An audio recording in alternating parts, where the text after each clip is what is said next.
This might offend the girls, but I'm gonna say it anyways. If you think that him seeing you on Halloween looking hot is going to make him see your value, you're wrong. He's around 100 other girls that look hot on Halloween. What makes you hot and valuable is waking up November 1st, hydrated, not hungover, full skincare routine, 8 hours of sleep. Focusing on your passion and projects or whatever it is you're building for yourself and doing that every single day for the rest of the year. Just being hot doesn't make you valuable, and if he really thinks that, then he's not valuable. So I think what I'm hearing is, be a responsible adult, be a responsible human being, and men will, in general, respect you.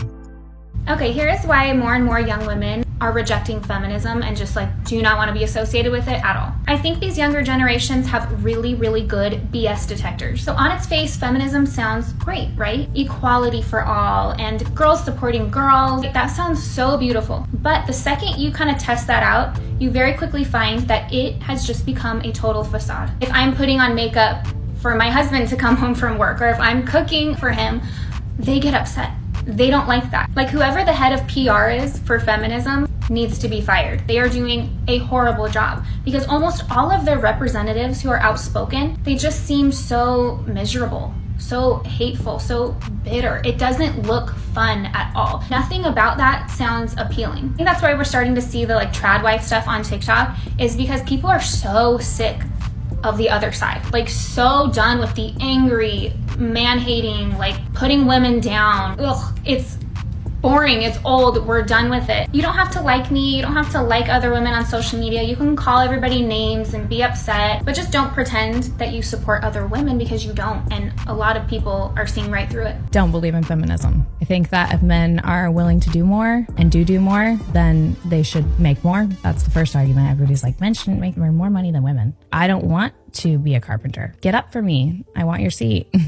There's no reason we should get rid of those pieces of chivalry all for feminism. I don't know.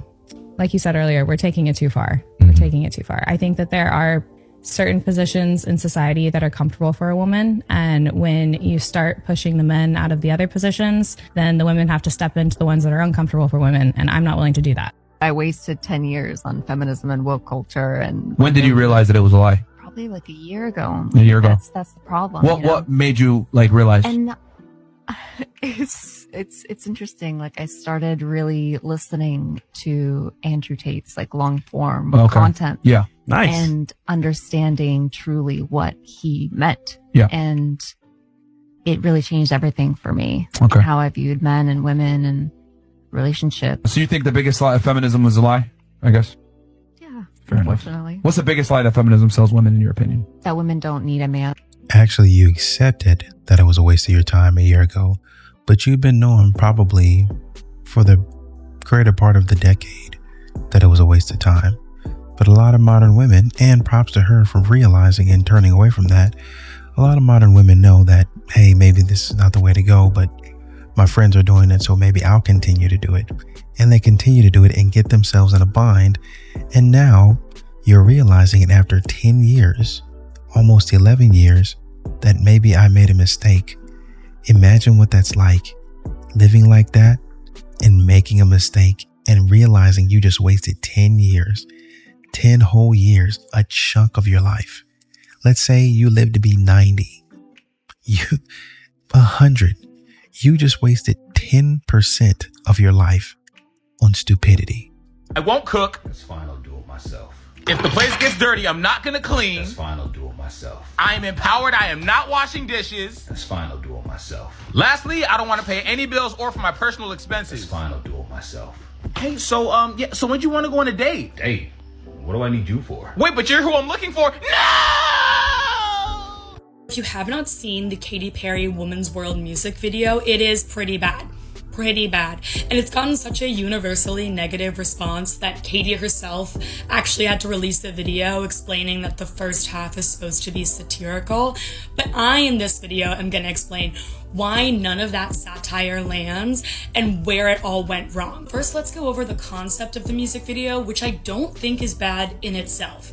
Basically, it's conceptualized as two parts, with part one, what we see here, meant to represent a satirization of her past self. It's satirizing how she used to cater to the male gaze and thought that was a form of empowerment, and it's supposed to satirize the kind of consumerist pop feminism, how women are sold the tools of their own disenfranchisement. And this section basically ends with Katie being crushed by an anvil, and this is supposed to represent that this kind of hollow pop feminism is not where true liberation comes from. And then we transition to part two, which is where everything falls apart, because this is not supposed to be satire. This is supposed to be an earnest depiction of Katie's rebirth, of her now tapped into her divine feminine and not relying on the male gaze or products for empowerment. But it doesn't work at all because there's barely any noticeable change in tone, thematics, or visuals. So of course, no one is going to interpret the first half as satirical, because why would she satirize the same things she goes on to depict as genuinely empowering in the second half? It doesn't make sense. Like, why would we interpret the dance from the first half as a satirization of hollow pop feminism when the dance in the second half, the same exact dance, is played completely straight? And how is performing half naked for the TikTok algorithm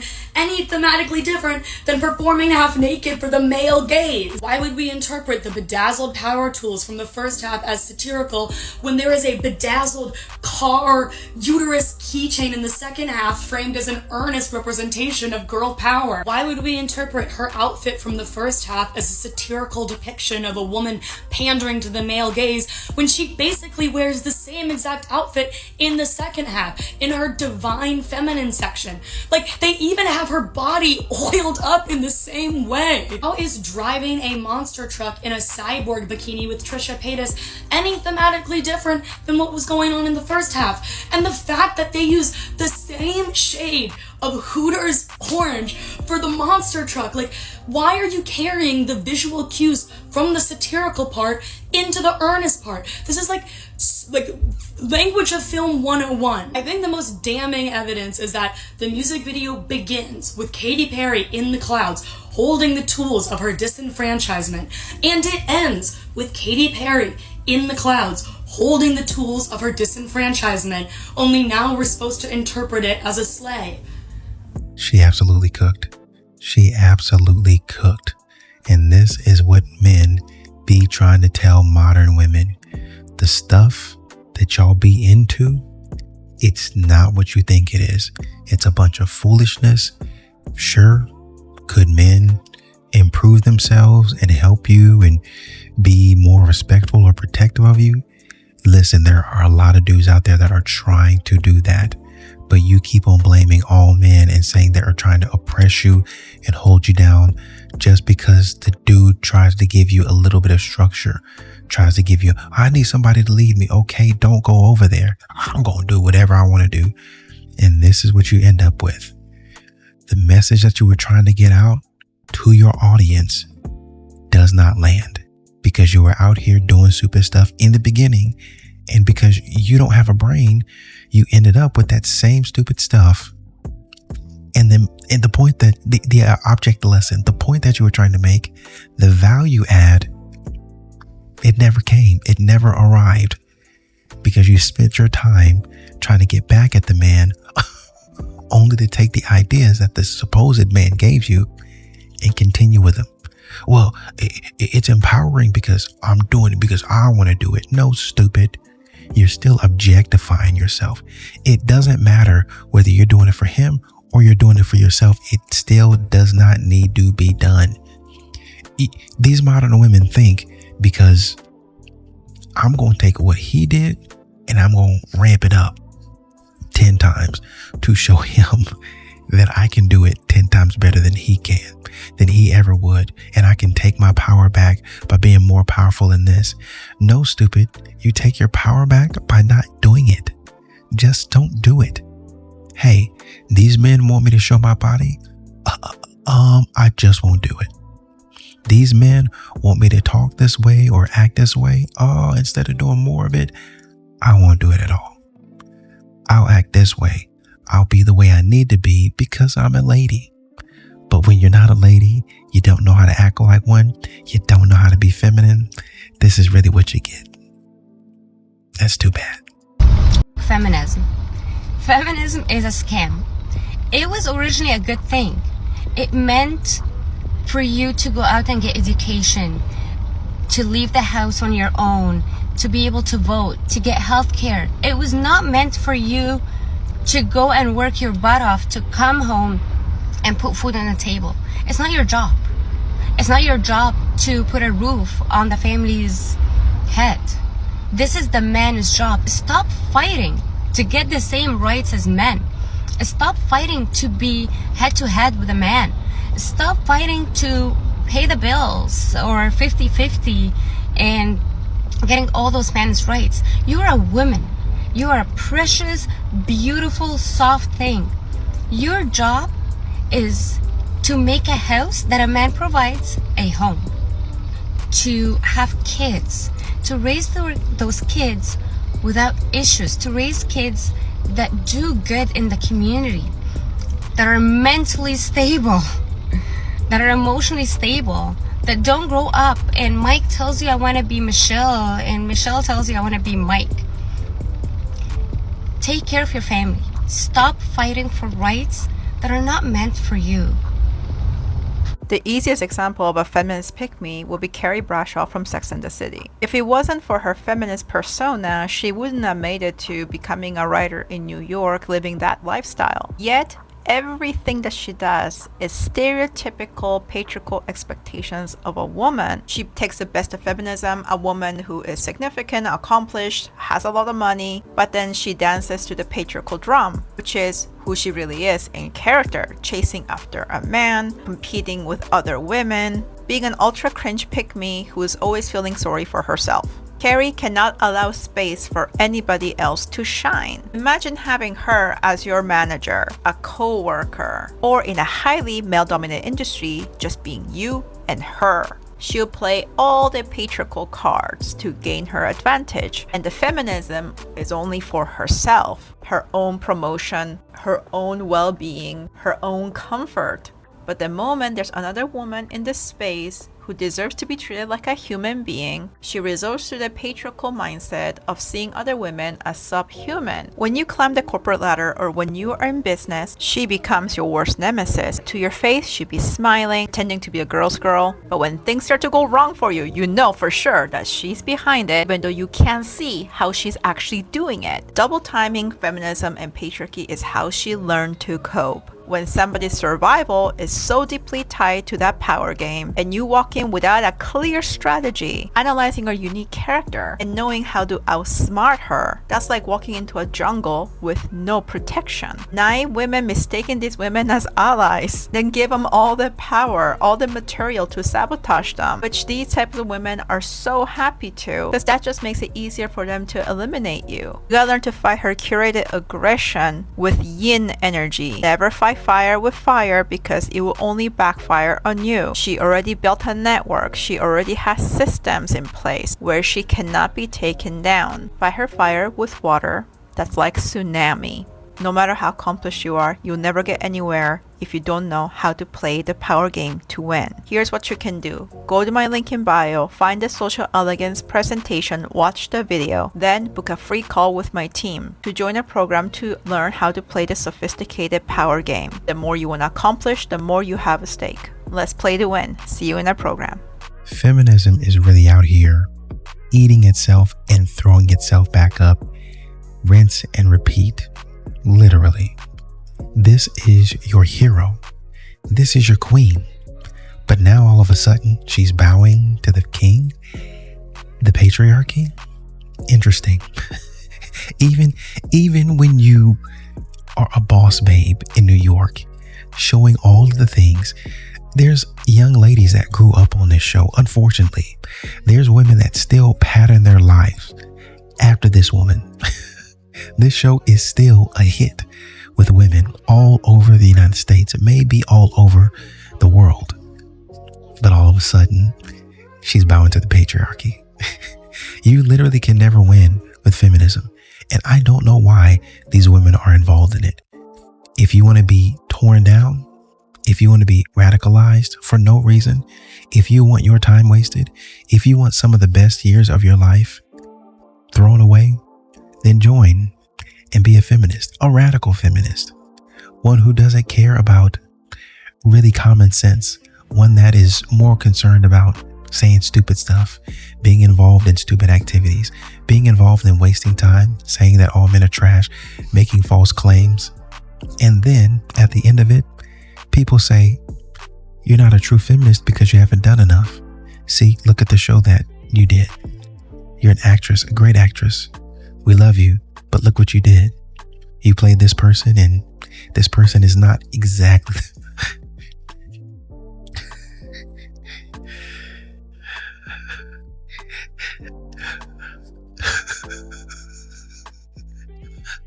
This person is not exactly the feminist that we want. These women are stupid, man. Get off the screen. Shut up talking. Put that mic down. My dating life is really a joke, for real, for real. Why the man that I've been kicking it with told me yesterday, girl, you need you a man. Baby, I thought you were my man. I ain't never felt so bamboozled in my life. Pay everything for myself. I live by myself. Like, I don't know. I couldn't be more independent, I think. Do you think you still need a man? Yes, I still... Well, I need a man. Like, if I want to get a family, of course I need a man. I don't need a man to survive, like right now, to pay for anything. But of course, I need a man just to match me and to be like the perfect dream team. Is it okay for you if your man, like, he earn less money than you? Now you're hitting me with that. For me personally, I wouldn't, like, my man would earn more than, like, my husband, or like the man I'm looking for, the type I'm looking for, he would be more successful than I am. Just because I feel like I need that to have someone on my side that I can look up to and, like, still learn things from them, and you know, so he can take, like, the masculine part of the relationship. What is success for you, Emily? Oh yes, what is success? I want to hear your definition as well. My success, definitely the lifestyle that I want. Yeah. But if I couldn't get it, I don't worry about it, because I have people that I love, my family, my friends, lovely people that I surrounded by. Yeah, I think it's the most important for me. I like that, because for me, I think what was like one of my weak spots was that I always tied success to, like, making more money and all these materialistic things. I think I was a bit materialistic, but being successful can also be being successful at relationships, or, like, yeah, you know. And I think that's what I want to focus on more now, because I've done all the materialistic things. I'm kind of a bit tired of it. Now I want to spend more time with people and actually... Exactly. Did you see that? Did you recognize that? She was a leader when she started, but then she was a follower when she finished. And this is why men continue to be the leaders in the world, because they don't do stuff like this. This is why women need men. At first, she was talking all that trash, all that mumbo jumbo that society, oh, well, I think I need a man because how am I going to go anywhere if I already make more money than him? Silly. Money is not everything. Just because you have a master's degree, say for instance, in biology. Biology is literally one subject that you learn in school. You've got history, English, math, spelling, all those other things. You are just, well, I guess spelling can go under English, but you are just a master of one thing, and maybe have hobbies outside of that. But a man might know more in other things and say, well, let me connect this to what you're doing. He's okay. I see him doing this. I can take it back to what I'm doing and apply it and get better and be more of a master than I already am. But this man had to put you back in your place ever so nicely, ever so eloquently by saying, what is success to you? And then she drops back. Oh, well, I would like to hear your answer first. Exactly. Exactly. Because that's how women naturally are. They try to see, okay, what's she doing? What's she doing? I'm going to try to be more like her. And men do it to a degree, right? But men are more so, they strike out on their own. They do their own thing. And women like to build a community, which is fantastic, which is why if you're going to build a community, the man is going to build a structure for the community, and you're going to come in and, okay, kids go here, women go here. Men, we've got a place for you. Even though we don't like it sometimes, we got to work with it. Men, you go here. And it makes the society flourish because the structure that has been built is being nourished, managed, and maintained by women. Men come in, whatever you need to build, whatever you need to be fixed, we got it. We just maintain it as women. That's why you got done like that. I hope you learn your lesson and you stop saying that foolishness. Well, if he doesn't make more money than me, then I don't need him what I need him for, because there are other things in life that you're going to need that man for. Hope that helps. As a single mom, you don't know what I had gone through. And sometimes we don't even choose to be a single mom. It's like, well, let's pick one point by point. You do choose to be a single mom. How? A man can't have sex with you unless you grant access to sex. Not only that, how many times has a man broken up with you? No. None. None. Zero. So no men broke up with you. Right. How many men have you broken up with? A little bit, a lot, what? How many men have you broken up with? It has been a mutual No, listen. How many men have you broken up with? Shit didn't work out. No, that's not the question. How many men have you broken up with? 4. You proving my point right there. No, I didn't. You choose the men to have sex with, and then you break up with them. This is why you're a single mom, because you are the problem, and you broke up with these. You let him hit it raw. You didn't have second thoughts. Now you a single mom. Those are the breadwinners nowadays. Girls have businesses. Like, we stepped our shit up. So a lot of times we got the credit, we got the businesses, we got the money. So we already got our own table. So I had a conversation. We got our own table. So I had a conversation with. And so what's happening is they're going on these dates. They're getting their bodies done. They're putting their oh yeah, I bring the whole table. But what good is a table that nobody wants to sit and dine at? You explain that to me. What good is it having a table with silverware, with plates, with the best drinks? You got fountains, you got strawberries decked in chocolate, and nobody wants to eat what you're serving because the table is... They say as a man, you should always get a high-paying job so that you can potentially take care of a family. But you should also make sure you have enough spare time to spend with your spouse so that they don't get lonely. If you're a father, you need to be there for and support your children.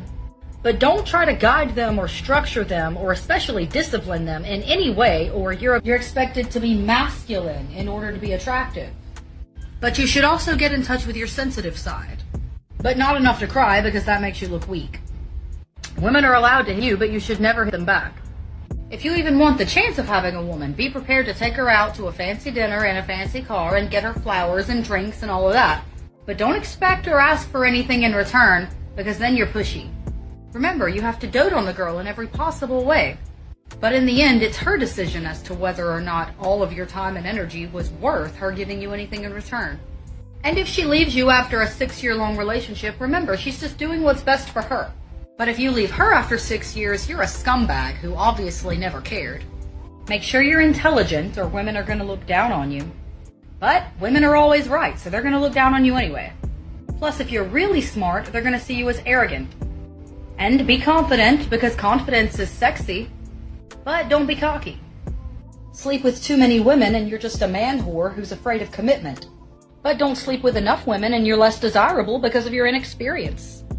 Be independent. Loved when I came across that video and you said, when you get through the door, I take your boots off, and he just seems so happy, and you say, sir. I've been practicing that. I call my husband sir, and I enjoy it. He's like, why you call me sir? I'm like, because you the cap. And he loves it. So I wanted that, because my husband would not come inside the house. He would not come home, and I was like, wow, I just want to be the woman that he's just excited to come home to. Now he calls me when he gets off work. I'm coming home. Oh, you want to watch our show? Going? And I'm like, this is so amazing. Like, I can't believe I fought this so much. I fought this so I could feel powerful. Let me tell you a little secret. She's not going to change. She's not. going to get better. She's going to get worse. Not if you marry her, not if you communicate better, not if you're nicer, kinder, more good looking, more respectful, less demanding, more emotionally intelligent. If you are in a dysfunctional or in a relationship, let this be your sign. She won't change. You cannot love her into treating you better. She doesn't view you as a person. She views you as a tool, an object, a source of free labor, money, social capital. She'll never change unless something compels her to change. Giving her more of what she wants without any change in behavior is a disincentive for her to do better. She will only change when she is faced with losing something significant, when your relationship ends or is threatened. And even then, she will only create the illusion of change, not real change. She likely won't do the work. Don't give her more in the hopes of improvement. She'll only take more if you do. A lot of women in this era are single because they want to be paid to be in a relationship. We live in an era where women want to be paid to be in a relationship, and this is the reason for a lot of them being single. And the internet has distorted their perception of reality, because you can go on the internet and you can see Quavo buy his woman a Ferrari, and you can see him taking it back. But you know what I always say? Wait, let me finish. Okay. You can see Quavo buying a Ferrari, and they're like, "Yo, I want a Ferrari." Or you can see, but guess what? The woman Quavo is with can buy him a Ferrari too. Yeah. You get what I'm saying? So y'all have these unrealistic expectations because y'all want to be with millionaires, but most women, every woman ain't gonna be with a millionaire. So if you go online and go on the internet and let the internet write the blueprint for how your relationship is gonna be, baby girl, you're gonna be broke, hungry, and stranded. What's your name? My name is Morgan. Okay, let me ask you a question. Are you in a relationship? No. When the last time you were in a relationship? Like a week ago. Okay, so what happened with your last relationship? Why you not with him no more? He is a type of man that feels like he's the prize. And I really understand, like, I condone men having self-worth and everything, but at the end of the day, I'm the prize regardless. Why? Because not even what I bring to the table, it's just because I'm me. Like, what do you bring to the table? Nothing. Lip gloss. Exactly. It's not about that. Like, I don't have to bring anything to the table. A woman naturally is the fucking table. Why?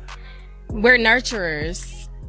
We love, we give emotional support. Like a man is always going to need a woman, just like a woman is always going to need a man. You marry a woman that's been with 10 different men, that's a lot of imprinting. Because for a woman, sex changes your DNA.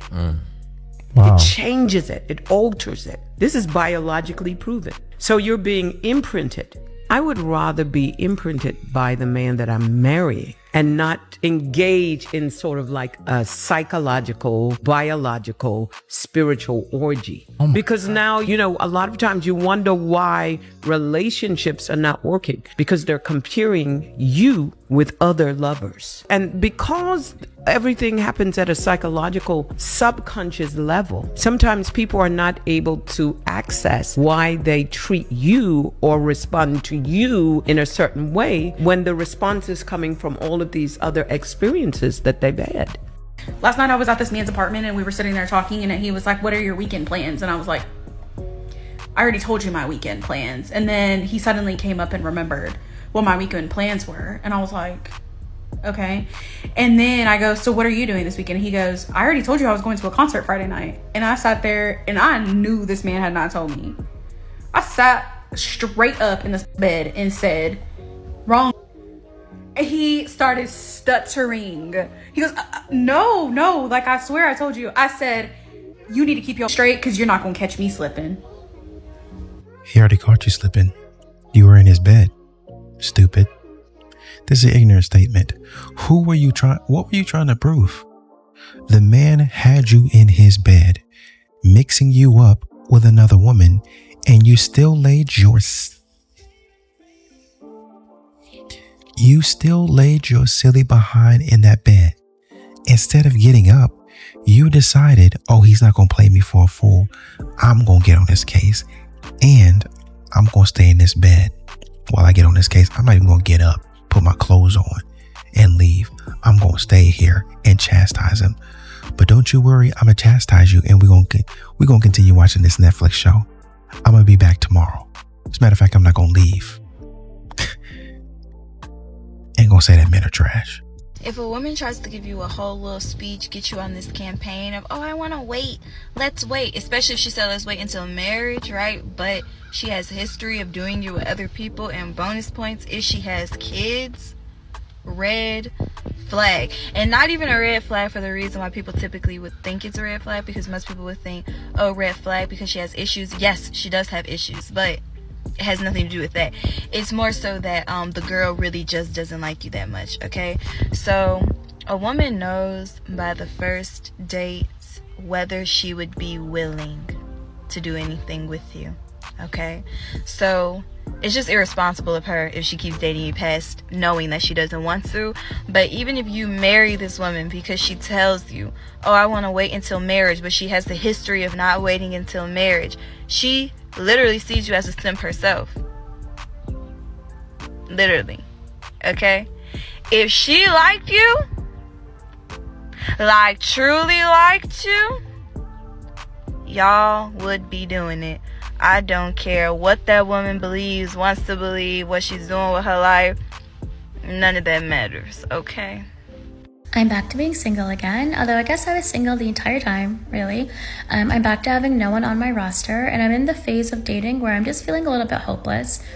It would be one thing if I saw a lot of examples of couples falling in love who lived in New York all over my For You page, and when I heard about it, even when I saw it with any of my friends who were looking for men, but all of my friends are still single. I am obviously still single. I don't know of any couple that has gotten together in New York in the past year. Dating in New York has always been bad, but honestly, I've never had a hard time until the past year. It might be because I'm 31 and I want something serious, but before, I don't know, I would always just say that men are around and I only want one, and so I would just find one. And they were all wonderful people. Like, I've only ever dated very good guys, but now I don't know if all the good guys are taken. I don't know if all the good guys are not straight. I don't know if they have left New York. I don't know what it is about this city, but it just feels like this is where love comes to die. And New York to me has always been a pretty romantic city, so it's even more confusing for me when I'm out or when I'm looking around at dates or when I'm talking to my friends about their dating life, and it's all bad. I just saw a video of a woman talking about how she doesn't understand how people eat in places like Twin Peaks or Ojos Locos or Hooters because of the minimal clothing that girls are wearing, and they're handling your food. And as an ex-Twin Peaks girly, I can confirm that all of her fears are 1000% valid. I mean, think about it. There were days where girls were working on the patio and it is 100 degrees in Houston, and they would go to the back, sweating, adjusting their clothing, picking wedgies, and they, without a care in the world, would just pick up your plate of wings and bring it to you and your children. At the end of the day, we are servers. We have work to do. We're sweating. We're doing a job. And 9 times out of 10, whenever it's lingerie days and we have, lingerie or, chonies up our hoo-ha, we just would pick them and go about our business. I say we, like, I didn't do that. That was disgusting. But I saw plenty of girls do that. And yeah, no. And, some people might be into that, because I've definitely been asked if, some guy can buy my outfit at the end of my sweaty shift. So, it might be normal to some people, but I think to most it's quite disgusting. Only pick the men that you open your legs to. You do not pick the man that goes down on one knee. You don't. So you can make your choices and be free-willed and live up your best city girl life all you want, yeah? But at the end of it, you're not the one that's going to choose whether you're worth to be married or not. So I suggest you actually listen to men when they say what they want to marry. Don't you just love checks and balances? And this is what makes modern women mad. The fact that they can't control everything. They think they can do this, say this, be here, go there. No. At some point in time, you need to get on the man's schedule, or he's not giving you the ring. Well, we'll just remain single until you won't. You'll remain single. You're not going to find him, because a man is not going to be on your time. Period.